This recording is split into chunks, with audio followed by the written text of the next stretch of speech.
নিজেদের জমি ফিরে পাওয়ার দাবিতে সোচ্চার কামারহাটি পৌরাঞ্চলের একাধিক পরিবার। বৈধ সমস্ত জমির কাগজপত্র থাকা সত্ত্বেও মিলছে না বসবাসযোগ্য বাড়ি। কামারহাটির বিভিন্ন এলাকায় এইভাবেই দিনের পর দিন ভাড়া থেকে দিন কাটাতে হচ্ছে এই 26টি পরিবারের সদস্যদের। কোনো পরিবারে একেবারে 60 ব্যক্তিরাও যেমন রয়েছেন, আবার কোনো পরিবারে একদম সদ্য জন্মেছে এরকমও একেবারে নবজাতক রয়েছে। আর এইভাবেই কিন্তু সকলকে নিয়ে এখানে ওখানে ভাড়া থেকে দিন কাটাতে হচ্ছে। আর এই নিম্ন মধ্যবিত্ত পরিবারের কাছে তার ফলে জীবন যেন ক্রমশই দুর্বিষহ হয়ে উঠছে। একেবারে অনিশ্চয়তায় দিন গুনছেন তারা। ভবিষ্যতে কিভাবে চলবে, কোথায় থাকবেন তারা, তাদের পরিবারের লোকজন কি করবেন, সেই সমস্তটা নিয়েই কিন্তু রীতিমতো কপালে ভাঁজ পড়ছে জমির প্রবীণ বাসিন্দাদের। আমরা 31 তারিখে আগস্ট মাসে আমাদের জমিকে আমরা মাপ করাবো। তাহলে জমি মাপ করবার সময় সার্ভেয়ারের দরকার আছে, সার্ভেয়ারকে ডাকতে হবে, পুলিশকে ডাকতে হবে। কেন যে পুলিশ লিখে দিয়েছে যে জমি আপনাদের, কিছু লোক প্রপোজ করছে, তার ভিতরে যে কাউন্সিলর আছে, তার ভিতরে যে ইমাম আছেন, কামারহাটি পাবলিক আছে। এখন এসিজিএম এর নোটিশ আসতো, ওপর থেকে আসছে, আমাকে 10টার সময় এখানে আমার বাড়িতে আসতো, আমার থেকে সই করাতো, ওখানে গিয়ে থানায় আমার ডকুমেন্ট চাইতো, আমরা সব চাইতো। কিন্তু এখন যে 31 তারিখে যে খবরটা দেওয়া হয়েছে, তার আগে যে 19 তারিখে যে অর্ডার হয়েছে, সে সম্বন্ধে একদম চুপ করে আছো কেন বাবা? আমি সাধারণ মানুষ, আমি কোনো প্রমোটার নেই, আমি কোনো বিল্ডার্স নেই, আমার কাছে কোনো মাপি করার লোক নেই। চেয়ারম্যান সাহেব, প্লিজ আই এম রিকোয়েস্ট, জমি মাপার আমার একটা সার্ভের ব্যবস্থা করে দিন। এমপি জেতাবার জন্যে, এমএলএ জেতাবার জন্যে, কাউন্সিলর জেতাবার জন্যে আমরা কবরস্থান করব জমি রেখে দিয়েছি। আরে বাবা, আমি হাসছি, জমি আমাদের, এমপিরা এদেরকে মূর্খ বানাচ্ছে। দিনের পর দিন কামারহাটি পৌরসভার অন্তর্গত আনোয়ার বাগান এলাকায় এমনই হেনস্থার শিকার হতে হচ্ছে মোট 26টি পরিবারকে। নিজেদের জমি থাকা সত্ত্বেও সেই জমিতে ঘর বাড়ি করে বসবাস করতে পারছেন না বলে অভিযোগ এই সকল পরিবারের সদস্যদের। আদালতের নির্দেশ থাকা সত্ত্বেও কোনো রকম সহযোগিতা না পাওয়ায় অভিযোগ করছে কামারহাটি পৌরসভার বিরুদ্ধে। এই আমার শ্বশুরের জমি আছে, 2 কাঠা জমিন। আমি ওনার বউ, আমার স্বামী নিজামুদ্দিন, আমি আবেদা খাতুন।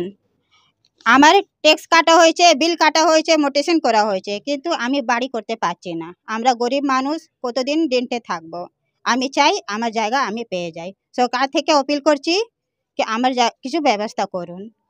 ভয় এখানে বড় বড় লোক, যদি কেউ এসে বলবে তুমি কেন বাড়ি করছো, কেউ করছে না, তুমি একা কেন করছো, সেই ভয় পাচ্ছি। আমি গরিব মানুষ, আমি লড়তে পারবো না ওর থেকে। আমি চাই আমি জমিন বেচবো না, আমি সেই জমিতে আমি বাড়ি करते চাই। बहुत दिन से जमीन लेके फंसा हुआ है। हम लोग 20 लोग हैं। भाड़ा कोई इधर रहता है, कोई उधर रहता है, कोई उधर रहता है। बच्चा ले लेके अपना हम लोग को बहुत तकलीफ है। आस लगा के लिए पड़े हुए हैं, कभी भी होगा तो हम लोग अपना घर बना के अपना बाल बच्चा के बसाएंगे। कितने साल से आप लोग इसके लिए वेट कर रहे हैं? 45 साल हो गया। 45 साल से ऐसा ही है अभी तक? मतलब यही तरह है। अभी क्या मतलब क्या चाह रहे हैं प्रशासन के? अब हम लोग चाह रहे, हम लोग तो बूढ़ा बूढ़ी हो गए, नजर भी नहीं है, चलने भी नहीं सकता है, करने भी कुछ नहीं सकते हैं। हो जाता तो हम लोग के अच्छा होता। বারংবার দফায় দফায় বৈঠক, একের পর এক চিঠি, কাগজপত্র জানিয়ে, বিজ্ঞপ্তি জানিয়ে, আবেদন করেও একেবারে কিন্তু উচ্চ পদস্থদের কাছে গিয়েও মেলেনি আজও কোনো সুরাহা। কবে মিলবে নিজেদের জমিতে থাকার অনুমতি, সেই নিয়ে এখন কিন্তু দিন গুনতে হচ্ছে এই কামারহাটির 26টি পরিবারের সদস্যদের। এমনকি এ বিষয়ে বারংবার বাধা এবং হুমকির মুখে পড়তে হচ্ছে এলাকাবাসীদের, এমনটাই কিন্তু অভিযোগও হচ্ছে। তবুও মিলছে না পুলিশের তরফে কোনো রকম সুরক্ষা।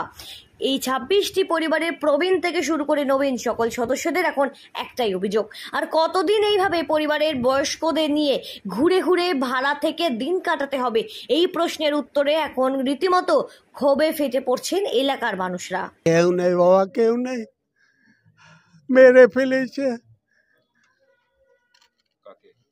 আমাদের। আর কাকে জায়গা হয়ে গেলে ঘর বানাবো, থাকবো ভালো করে। কিছু করতে পারছেন না, একটা ছেলে ওদিকে, একটা ছেলে ওদিকে, কিভাবে আমরা থাকবো এবার উপরেই জানি। ওইখানে ভয় থেকে কেউ যাচ্ছে বাবা, কিসের ভয়? কে ভয় দেখাচ্ছে? ভয় ওরাই দেখাচ্ছে। আর কে কাগজপত্র থাকতেও কেন ভয় দেখাচ্ছে? ভয় দেখাচ্ছে কি মেরে ফেলবে। আপনি করেন না একটু, সব তুলে ফুলে ফেলে দেবে। মোট 26টি পরিবার যারা এইভাবেই বৈধ জমি কাগজপত্র থাকা সত্ত্বেও বঞ্চিত হচ্ছেন সেখানে বাড়ি করা থেকে। আর সেই পরিবারের সকলে মিলে বৈঠক করে সিদ্ধান্ত হয় মমতা লেন নামে একটি তারা জায়গা তৈরি করবে, সেই জায়গার নাম নথিভুক্ত করে সেইখানে তারা বাড়ি করবে। কিন্তু তবুও সেইখানে মিলছে না কোনো অনুমতি। আদালতের নির্দেশ থাকা সত্ত্বেও কেন মিলছে না, এই নিয়ে কিন্তু রীতিমতো ক্ষোভে ফেটে পড়ছে এলাকার মানুষরা। জমির ট্যাক্স মিউটেশনের কাগজপত্র রয়েছে বৈধ, এই জমিতে প্রতিনিয়ত খাজনা দেওয়া হলেও সেই জমিতে থাকতে পারবে না বলে দাবি করা হচ্ছে। আর এই অভিযোগই করছে এই বঞ্চিত পরিবারের সদস্যরা। গরিব বলে আজও নানা রকম ভাবে তাদের ভুল বুঝিয়ে তাদের বোকা বানানোর চেষ্টা করা হচ্ছে, তাদের এইভাবে হেনস্থা করা হচ্ছে, এমনটাই এদিন অভিযোগ তোলেন বঞ্চিত সকল পরিবারের সদস্যরা। हमको हमारा जमीन चाहिए। কতদিনের নিজেদের প্রাপ্য জমি ফিরে পাবেন 26টি পরিবারের সদস্যরা, সেই দিকে এখন আশায় দিন গুনছেন এই সকল পরিবারের প্রবীণ নবীন সকলে। কামারহাটি থেকে শ্রীঞ্চিনী পোদারের রিপোর্ট, সঠিক বার্তা।